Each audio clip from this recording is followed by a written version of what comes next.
when the meeting starts. I had a conversation with Derek today, so. Oh, yes. Yeah. After the pledge, we have I roll. went to Marshall's for a pigsty. After the pledge, we have roll call. Then you can I understand. This is your area. say six or whatever. But I told him, Okay, well, let's, you have one more minute? Let's call the meeting to order, please. We'll all rise to the Pledge of Allegiance.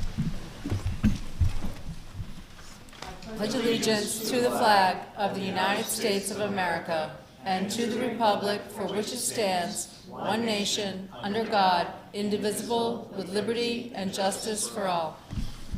Okay, before we start roll call, Jason's going to introduce our new member of our committee. Just for everybody here and for the public, we have Jennifer Forrest. She was, we voted her in unanimously at last meeting to try this out for a little bit in hopes that maybe we can wrangle her to continue to run. Is there anything you'd like to tell us about yourself, Brooke? Is there anything I'd like to tell you about me? Just like all the board doesn't know you well, so. Okay. I'm Jen Forrest from Barnstead. I've lived in Barnstead since '97. Mostly in the summer, but we moved here year-round in 2016. I have 3 kids. I have a daughter, Haley, who's 28, a daughter, Kaylin, who's 27, and a son who graduated from Prospect Mountain 4 years ago, Benjamin. My husband and I own a large farm in Barnstead, Half a Penny Farm. I'm a former educator. I taught kindergarten in Pembroke. I also taught in Bedford, and I taught in Manchester. Great. Welcome. Welcome. We welcome you. All right, let's start roll call with Eric then. Eric Bordeaux. Brandy Pelletier. Christy Wood. David Latro. Matt Jazokis. I forgot who he was. Jason Henry. Carol Locke. Tim Broderick. Heidi Duper. Jen Forrest. Lauren Ferruccio. Eliza Drolet. Ann Pierce. Wyatt Varney. All right, I'll open it up to our first public input, although I don't see any public out there, so I will close public input. Let's do our agenda review, please. Does anyone have any additions or subtractions that they want to propose? I make a motion to accept the agenda as presented. Second. All those in favor? Aye. Any opposed? All right, our minutes from December 17th, 2024. Make a motion to accept the December 17th minutes from 2024. Do I have a second? Second. All those in favor?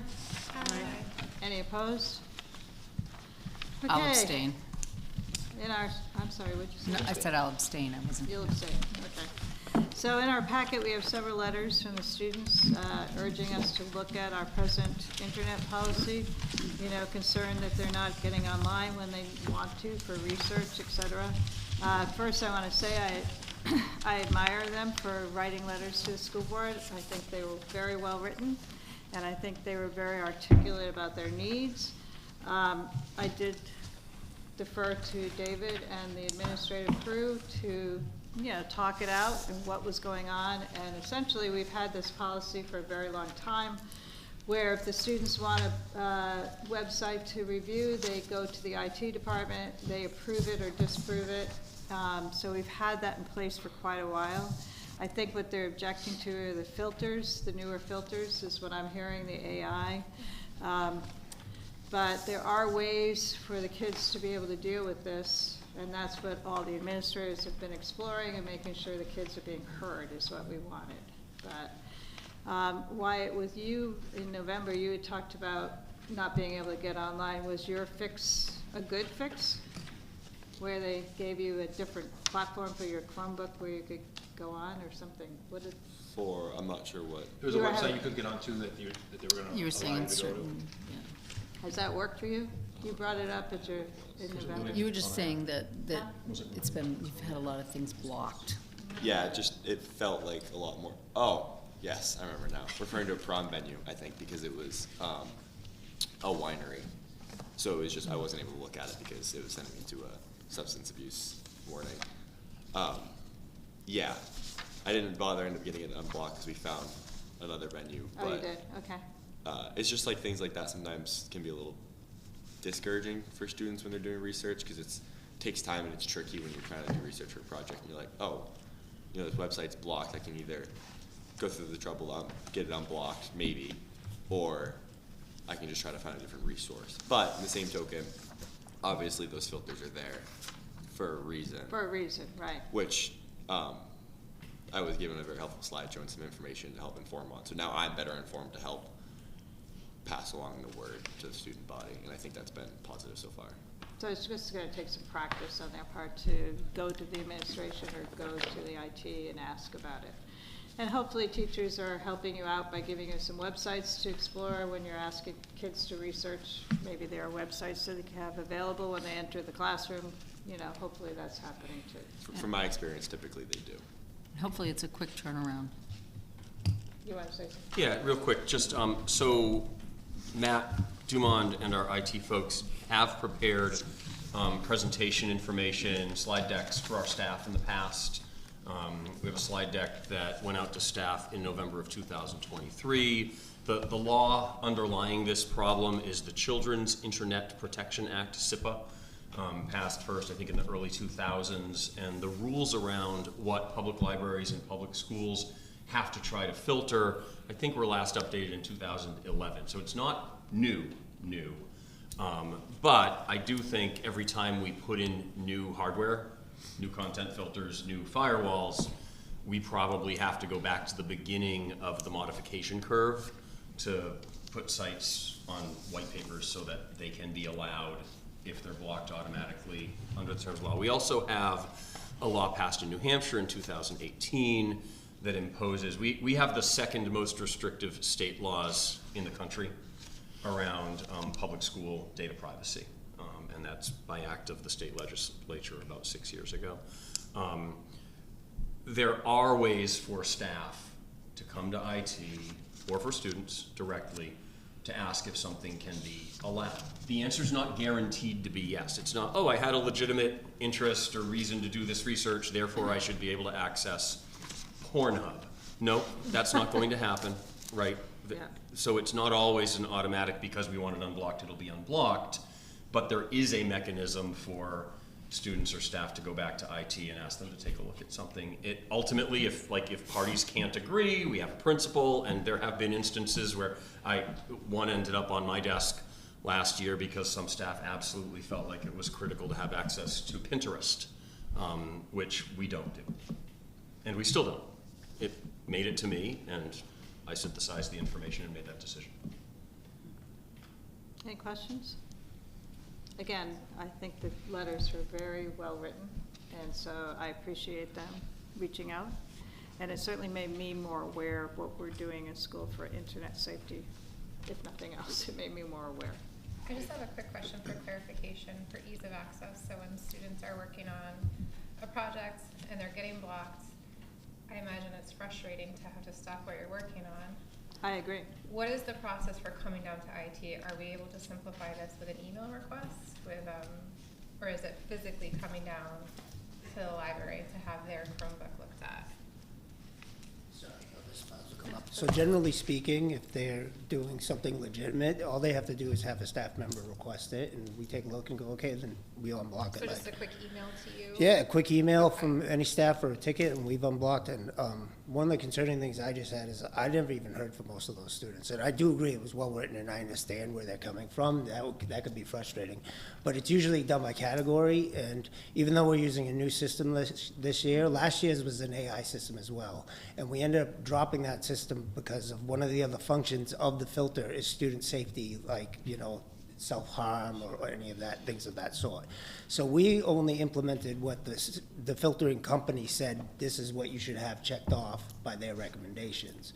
So I know one that came up was someone was searching Second Amendment rights. Well, guns are blocked. But if someone's searching that, social studies or whatever, social studies teacher can say, hey, here's a heads up, they're gonna be looking at this, there might be some sites that we need unblocked, and we will absolutely unblock them as long as they comply with, like what Tim said, that they're not gonna be a data privacy violation where they could like log in and give their information out. And as long as there's not, you know, it's educationally sound, absolutely we'll unblock at any time. Now, something like Pinterest, which I know a lot of people like, why would that be blocked? if you're on Pinterest and you punch in the right search terms, there's very mature things on Pinterest. So some of these things like that are blocked because they don't comply with SIPA. But at any time, if they're doing research, another one I think was abortion. Well, that's, blocked by default because that was the recommendation of the company. We could unblock the whole category of abortion if that's requested by the administration. We're just literally doing what they said is the best practice for their filtering system. But any site, a la carte, can be unblocked. So if they say, look at this site, and discovery.com, as long as it's not going to violate data privacy, we would unblock it so that they could see what they need to research. No, I appreciate that. I was just curious from a student's perspective, how quickly that. If staff, Jackson and I and Cody are always looking at, if staff literally email us, we'll have that blocked within minutes. Okay. Because that's an actual very quick function. We just go into policy, say add to the allow list, and it will green light anything, whatever site they're trying to That's access. fair. I just want to make sure we're all working together. Yeah. The intent is good, right? We don't want to change the intent of why we have No, this in yeah. place. I think we all can appreciate that. I was just wondering, hearing their concerns, what is the process then to kind of meet everyone in the middle? If we want to go to IT Yep. and get that requested, how efficiently can So that? as long as they go to the teacher, say, this is what I'm hitting a roadblock with, we'll have that turned around right quick. And just for another clarification of why we switched the vendor, we were having a problem with their actual, like, the part where they were monitoring what kids said for self-harm. And on after hours, they didn't call me one day, or the principal, anyone, and there was a kid that said something suicidal.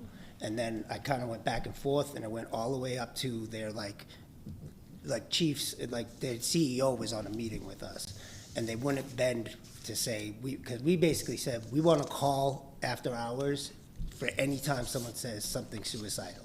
And they went, well, we just re-forwarded the email. So the one we found has been very effective, and we have safety teams in place at all the schools where if it says something suicidal, it automatically goes to a text to David, myself, and all the other administration. And if we determine there needs to be a wellness check, we can do that. Whereas the other company wouldn't do that for every time. They said, oh, well, we looked if they had a history of saying that. That wasn't very acceptable to us because student safety is first and foremost, considering some of the things that have happened. So that is why we're using the Deladeo, and it does a better job, and that's why it seems a little bit more aggressive. It actually does a lot better of a job than our former one, Lightspeed. But I completely agree, and I fully believe that the kids, they're right, but as long as we go through the right process, we'll expedite that for them. I want to comply with safety and SIPA and all these other things, but at any time, my son's a student here. He's had to bring it up, but I said, have your teacher reach out and we'll unblock it, that's part of the, Sure. all right, thank you guys. Thank you, Matt. Any other questions? All righty, then we'll go on to finance, Heidi. Did I skip something? Huh? It is Heidi next, right? Okay. Hey Heidi, you're next. Revenue and expenditure report. Does anyone have any questions or comments?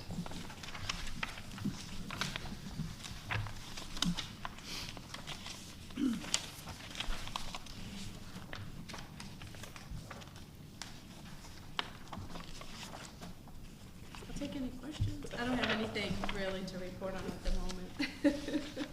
Still look okay. It's the same stuff that we've already talked about, Right, we've talked about this. that are in the red. All right, is everyone ready to move on? You want me to give them more time to look at it? All right, well, let's move on to the principal's report then. Sure. I think you might notice a few things in the principal's report maybe school board doesn't usually see. I make it a concerted effort to periodically give you all a sampling of some of the accounting that in this case your building principal is doing, which is why you see like a sample observation. So I think it's really important for the school board to see the kind of work that's happening behind the scenes. And so that's why that's there. Side note, I did, take out the teacher's name, but I still checked with the teacher to make sure the teacher was okay with me putting it in there. As well as a few shout outs for some big events.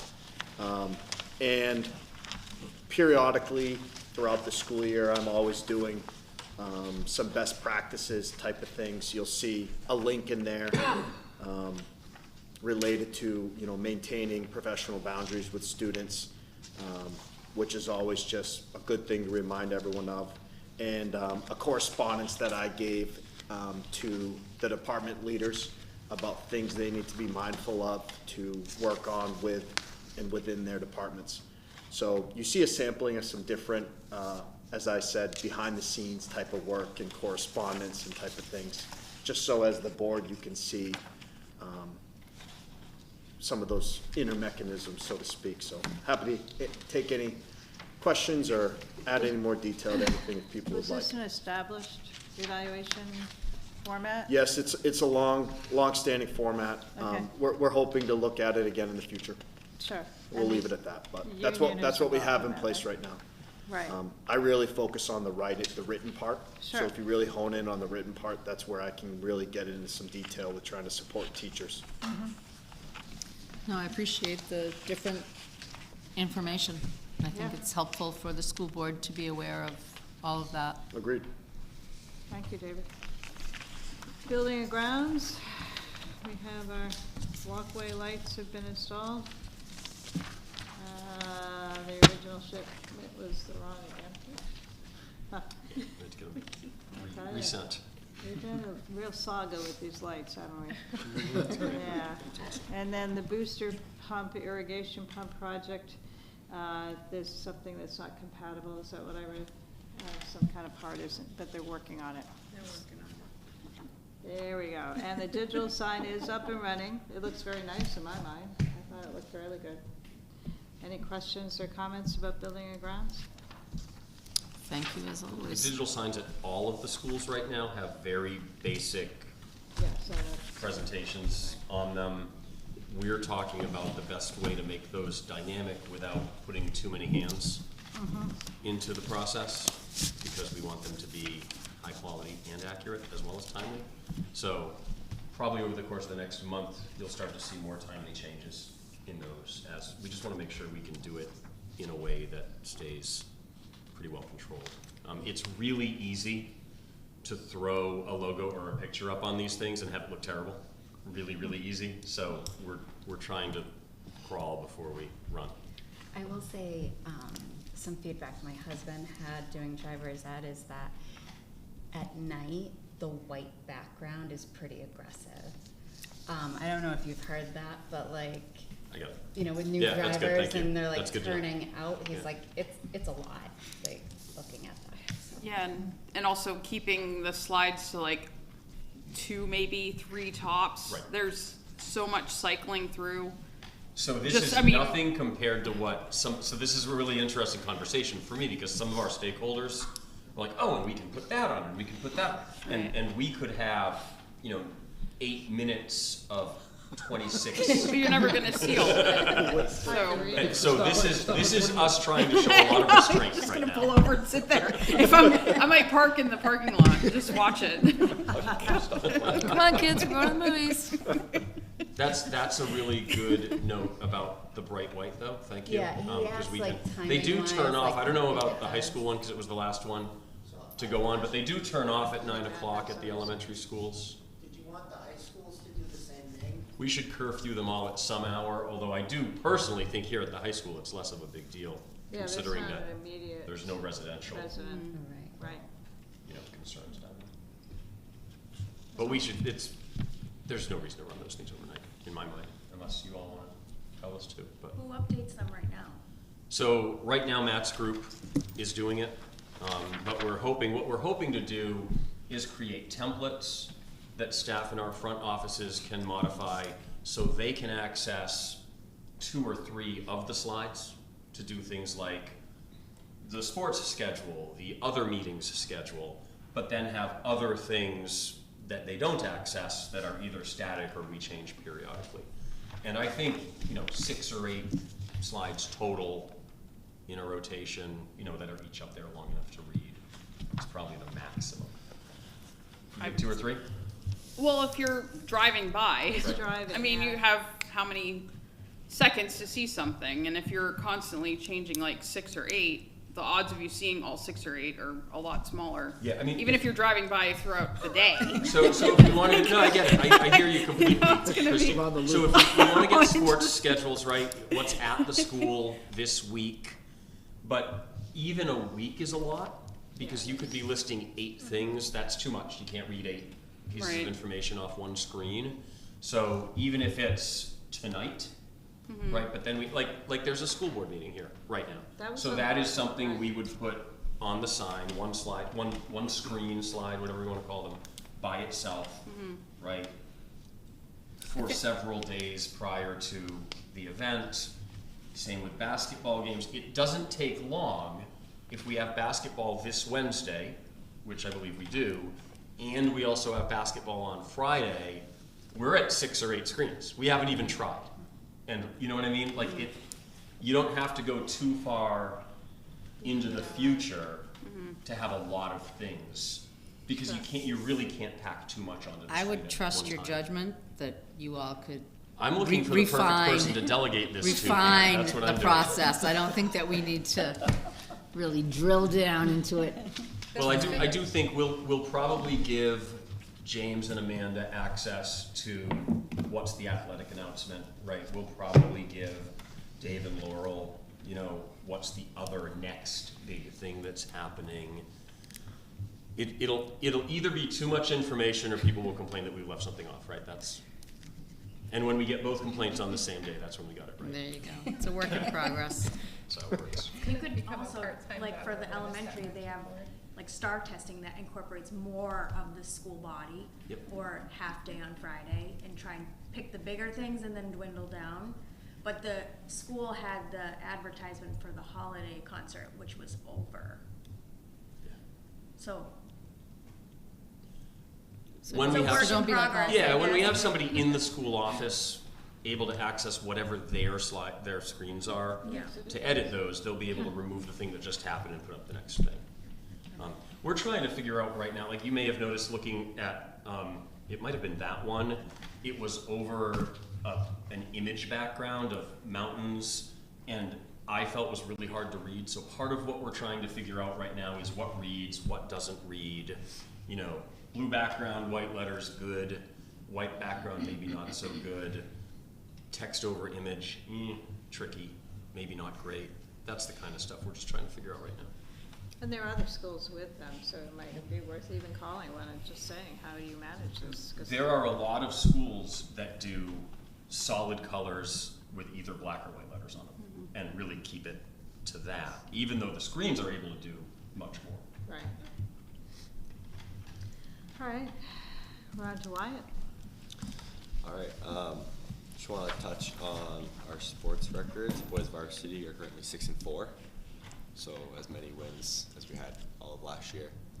The program is definitely improving, which is good to see. The girls are doing really well. They're 8-1 as of now, which is really impressive. I think they're technically 2nd seed currently in the division. The boys varsity wrestling, or not boys, the varsity wrestling team, they're doing great. They're really competitive this year. They have a lot more numbers than they have like last year. It's really great to see. They actually have an upcoming meet this Saturday at ACS at 10 o'clock, so anyone who's free, I urge you guys to go watch. Event-wise, Winter Bash went really well. I think there was good communication between student council and admin, and everything seemed to go pretty smooth. One NHS project that recently took place, a group of students signed up for a pack time, and they made Christmas ornaments, and then we actually brought them to Taylor Community in Wolfboro to give to some of the residents there. And it was a great time. Everyone was fun to talk to. A couple older gentlemen actually started singing Christmas songs. Oh, wow. They were trying to get us to sing along. Upcoming in February on the Saturday the 15th, NHS will host its 2nd annual Ice Fishing Derby, Fishing for Freedom. So all the proceeds from that will benefit veterans, go to Easter Seals New Hampshire, which is a great organization. Prom is booked officially now for Saturday, May 31st at River Mill in Dover. Really nice looking venue. It's going to be a masquerade theme. So that's exciting to look forward to. And French 4 is taking their yearly trip to Quebec City for the annual Winter Carnival up there, which is always a really fun trip and a great opportunity for students to represent Prospect abroad. And I just thought that's interesting to talk about. I also just wanted to say that recently teachers have been using their morning time and Wednesdays and Thursdays to plan curriculum, which makes sense because that's what that time, to my knowledge, has been allotted for. I just want to say it was a little bit difficult and abrupt for a lot of the clubs that utilize that time to meet, to switch their meeting times. Became a little bit tricky, especially some clubs have, you know, mandatory meeting times, and a lot of these students are student athletes, so, you know, they're at school depending on the meeting time in the morning from 7 o'clock until 9 o'clock when their games finish. So having that switch made things a little bit tricky, but I'm glad to say that a lot of the clubs have worked through it and have kind of reestablished some stability. Interesting, thank you. Alrighty.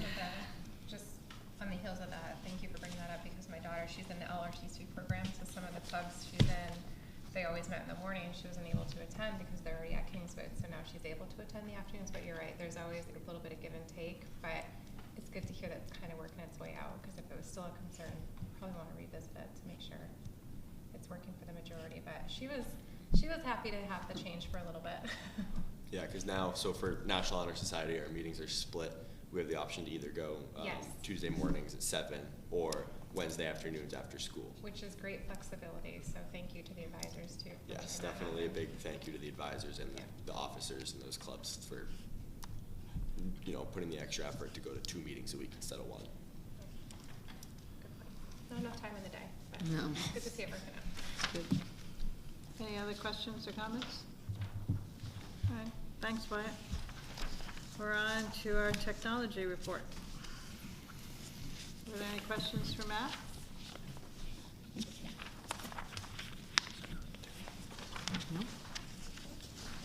Seeing none, we'll go on to our curriculum and assessment. You're up, Matt. Thank you. A couple things that I want to highlight.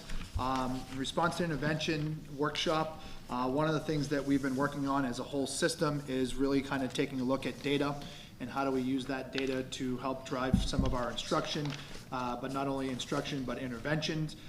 Typically, this is more prevalent at the elementary levels, but we certainly have a need here at Prospect Mountain High School. So at the end of February, the last 2 days prior to vacation, we'll be doing a RTI workshop for the entire system. We'll also have members from the elementaries there, and it's a train-the-trainer model. So our hope is that those individuals that are attending it, they then come back to their departments or throughout the high school and be able to run those types of workshops. Kickoff to high school on Tuesday, January 28th. We'll be hosting the 8th grade parent night to kick off the high school transition process. And so the admin team will be there, school counseling will be there. I will also be there to talk about embedded honors so that we start the process.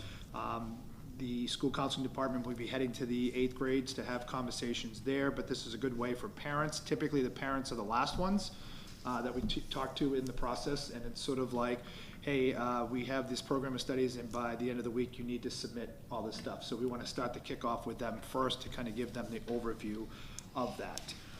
Something that's new at the state level that's coming and is going to help tremendously for us is Data Studio.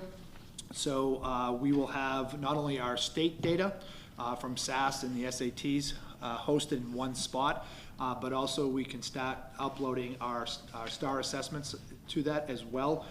We can upload attendance rates, and there's all kinds of opportunities, graphs in there to kind of look at kids that might be struggling academically, but then we can cross-reference that with their SAS, but also attendance, We can potentially put discipline in there if we want to as well.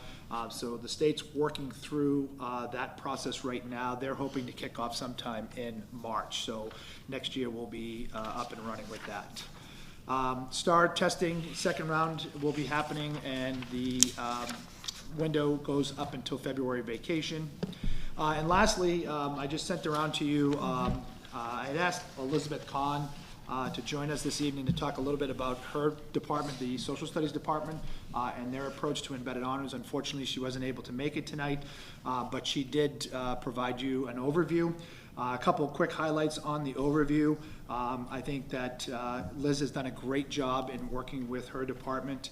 One of the things that she talks about is that at first they were a little bit nervous and uncertain about the process, but now we're starting to feel comfortable with it, and they are really kind of approaching it in a way of a bottom-up approach for the 9th grade group. And they're focusing in on the college, career, and civic life standard. And again, really focusing in on the students as individuals, how we explore the values that unite us as a school community and the nation, and a lot of those things there. So we're really looking at the standards, and they're unpacking those standards, and so they're off to a great start with that, as are our other departments as well. So I'll bring some updates as to where they're at through this process. But I think Liz is commended for her work. She also has the opportunity to meet with myself, but also with Allie, our consultant, and she regularly takes advantage of that to help support her in this process. So thank you to her for providing this for us. Is that the same Ally that does literacy? Yes. Oh, okay. Yep. I was just curious. Yep. It was an interesting name, so, you Yeah. know, two people had it. Any questions for Matt?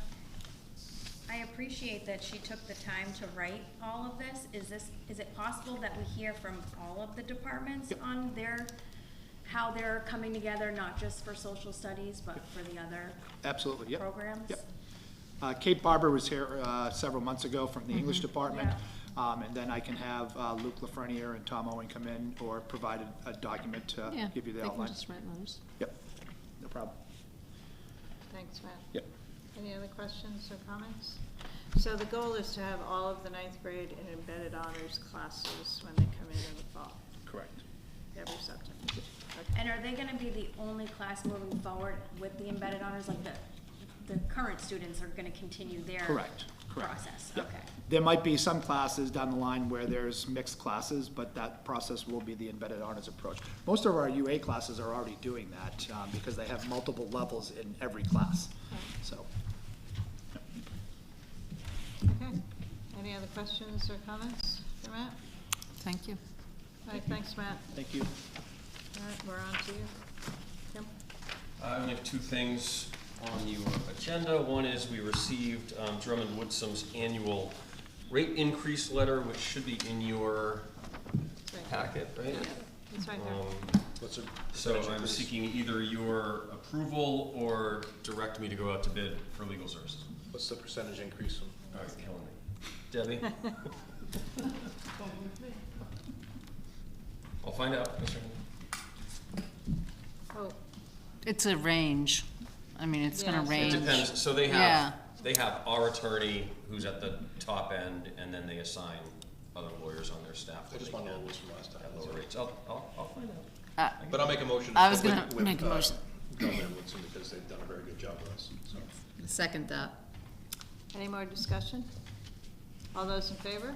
Aye. Any opposed? All right, you're keeping your lawyer. Nice of us. You may need an accountant, but you're keeping it. So much easier if you have the same lawyer, because then you I have will that. bring you an analysis of their increases at your next meeting. It's on par, It's all good, I get it. it's on par what I pay from. You Oh, I'm also sorry, it is. already have, yeah, good, this is just a first draft for you to take a look at of a school calendar for next year. Our labor agreements require that we solicit opinions from our Teachers Association, which I have done on your behalf. The president of the PMTA will meet with this executive board, they'll talk about this, he'll respond to me in some way, I'll bring that back to you at your next meeting. You now also have a month to look at it. This is the same calendar really that we've used for the last couple of years. There's only one election day next year, which will be nice after this Oh, year. really? Yeah. So this is just your first look at it. I'll put it on your agenda seeking action at the earliest in February. Looks How pretty does that standard. impact the request for the field trip for Disney World, though? Isn't that a request for one of those vacations next year?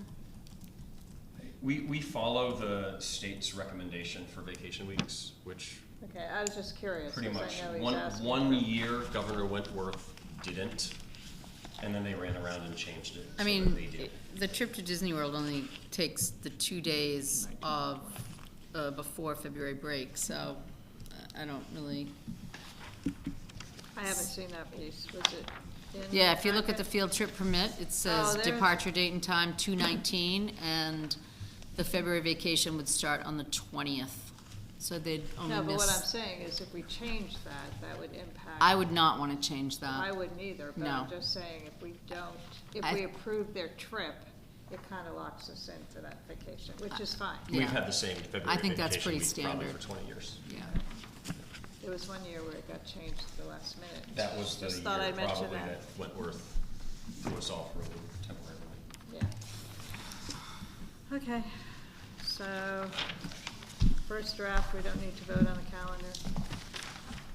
However, we're on to action items, so we're gonna be voting for an overnight field trip for FBLA and out-of-state overnight field trip for the band. I make a motion to approve the overnight field trip for FBLA, state conference and competition on 3/20 to 3/21. Second. Any discussion or questions? All those in favor? Aye. Any opposed? Okay, then we're on to our field trip for the music department. Make a motion to approve the out-of-state overnight field trip permit for the music department to go to Disney from 2/19 to 2/23. Any discussion, questions? All those in favor? Aye. Any opposed?